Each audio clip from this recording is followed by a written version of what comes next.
3 days ago, so the audience might be confused. Let me fill them in. Chris Canty said Jen is always awkward when he introduces her, when she introduces him, and now she has tried to lean into that, but unfortunately a lot of the audience doesn't know that. Now they do. Now they're caught up. Now we can talk some football. So the dust has settled in England.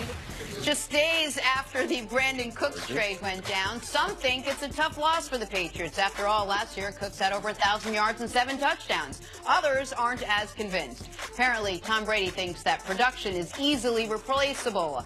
According to reports, Brady was, quote, not sad about the Cooks trade.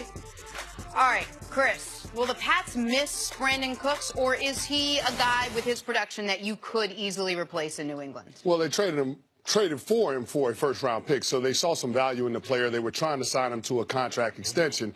And though I hesitate to say a team won't miss a 1,000-yard receiver that gave him 7 touchdowns, the New England Patriots won't miss Brandin Cooks in terms of production. They just won't. They'll find a way. Now, it might look different in terms of how the offense is able to manufacture yards and points, but if you look at what they've done this decade, they've had a top-5 scoring offense every year this decade. So the New England Patriots, Bill Belichick, Josh McDaniels, they'll find a way to be able to replace what Brandin Cooks brought to the table. Now, he was one of their most reliable players last year, didn't miss any games, didn't miss any practices, but when you look at some of the pieces that they're going to get back this year, you're going to get Chris Hogan back. Remember, he missed some time with the shoulder injury. Julian Edelman will come back from the ACL. Rob Gronkowski, hopefully healthy. So those elements coming back will make it a little bit easier to mitigate the loss of Brandin Cooks. Also, I believe in the Super Bowl, we talk about Malcolm Butler not playing in the Super Bowl. If Brandin Cooks don't get knocked out of the game, I believe that New England's going to win that game because they did not have a deep threat. They missed his overall productivity when he left the game. So, yes, over the course of a season, but I know in that Super Bowl, man, when he went out, they had to change things the way they're doing. New England has done this. There are interchangeable parts. All right, but his speed can't be replaced. They have not had a deep threat since Randy Moss. Now, I don't know where the report came that Brady was happy. That's not something typically with Brady that he lets out because he's lost good friends to that team and information didn't come out of the locker room. So I don't know how much credibility I put to the report that Tom Brady was not mad. Yeah, was not sad that losing Brandin, because he's not that type of person. But we have seen it. They've moved on from Wes Welker. They moved on from Randy Moss. They moved on from Wes Welker. Last year, Edelman got hurt. They went on without a beat, without skipping a beat when Gronk was hurt. They replaced Gronk's productivity. So to think that they can't replace Brandin Cooks' productivity, and what I like about New England, stay true to form. Don't sign a guy to a bad contract, and that's what they were able to avoid in trading Brandin Cooks. Ooh, I'm very surprised by what both you guys are saying here. Well, I'm not going to say you're wrong as much as I want to set the context, though, of everything. They did want to keep Brandin Cooks. They just didn't want to keep him at the money that he believes he should get and probably the money Los Angeles is going to give him. Additionally, they didn't trade Brandin Cooks for nothing. They traded him for a mid-first-round pick. I don't know if they make that trade, even if they can't come to contract terms with him, if they don't lose Nate Solder. I think there was a bit of cauterizing a wound here where it's like, man, we lost our left tackle. There's no left tackle in free agency we can go get. We're sitting at pick 31. We don't know if the left tackle is going to be available there. Let's see how we can go get him. First of all, I think they lost Brandin Cook before Nate Solder was lost to free agency. They offered him a contract. All right? They cut off negotiation. When that negotiation was cut off, he didn't accept that. Then they knew they were going to get off of him. Well, but there's a difference between knowing you're going to get off of him and trading him for his deals up. Malcolm Butler, they knew they weren't bringing him back, but they knew they weren't going to give him a contract extension when he rejected their offer last offseason, but they still brought him back for the final year of his deal. That was an option for Brandin Cooks. $8.5 million, go play this season. And you bring up how they've overcome some injuries. That is where I think the loss of Cooks could be the most damaging. They were able to overcome Julian Edelman's knee injury this preseason. One of the reasons they could, they had Brandin Cooks. Your top 2 receiving threats now are Julian Edelman, 32 years old, post-ACL, and Rob Gronkowski, who does have an injury history.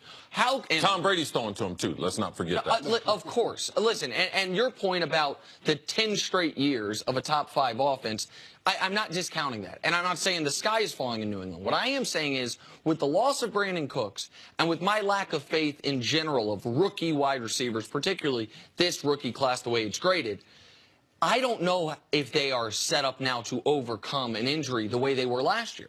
Like, you know what I mean? If Julian Edelman goes down again, if Gronk goes down, like, at some point, the people you're throwing to has to matter, right? Like, no, at some point, it does have to matter. It hadn't mattered in New England. It does matter to a degree, but like CC says, they have interchangeable parts. So they're responsible for being able to operate the offense. All of the receivers can play multiple positions, which is a flexibility that most NFL rosters don't have. Brandin Cooks wasn't that guy. He wasn't. He was a deep vertical threat. That's why he led the league in receptions of 20-plus yards downfield, him and DeAndre Hopkins. But when you start looking at how Bill Belichick has been able to piece this thing together over the years, you see Chris Hogan, he was able to be a deep threat in that AFC Championship game 2 years ago against the Steelers. Although he doesn't have the athletic skill set that a Brandin Cooks has, he was able to be productive, and that's based on the scheme that Bill Belichick runs. So in a way, he's going to find opportunities for these guys to push the ball down the field. You just don't know what it's going to look like with the group of guys that they have coming back. Chris, if you factor in both what Chris and Nick are saying, what do you think the Patriots' bigger plan is with the draft picks they're piling up, with their ability to get rid of Brandin Cooks without seemingly a worry,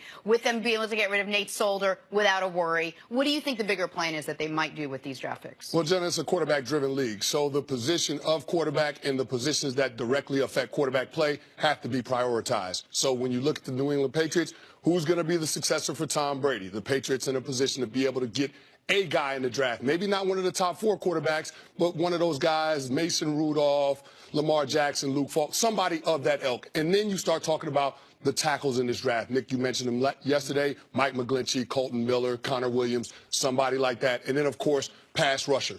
Who are they going to have that's going to be able to hit the quarterback consistently when they get one-on-one opportunities in pass rush? Right. Those have to be prioritized for New England moving forward. One thing about Cooks you have to realize, I believe he's limited as a wide receiver. I believe he's a track guy playing football. He has straight line speed. He's not great without the ball. I mean, great running with the ball. He's not great as a reverse guy. So last year they traded for Philip Dorsett. Him and Brandin Cook have a very similar skill set as far as speed. Maybe they're going to put Dorsett, have more of an influence on the offense. But also, I look for Hogan to move back outside as the starter. I look for also Malcolm Mitchell, who was hurt last year, who was had productivity to the 2 previous years. I look for him to move back outside. And I like the fact, man, stay true to form. Don't sign guys to contracts that are going to throw off your roster. There's no way they can sign Nate Solder to a contract that's going to pay more than Tom Brady. There's no way they can sign Cooks to a contract that's going to pay him as much as Tom Brady. So I believe that productivity, especially from the wide receiver, I'm concerned about their offensive line. All right? They always talk about Dante Scarnecchia, the great offensive line coach. You need talent on that offensive line. So that's what I'll keep my eyes on this offseason. All right, Chris, stick around. Coming up, can the Cowboys knock the Eagles off the top of the NFC East? Jerry Jones thinks so. That's next on First Things First. Sort of. There's some teams they got to knock off first. Yeah.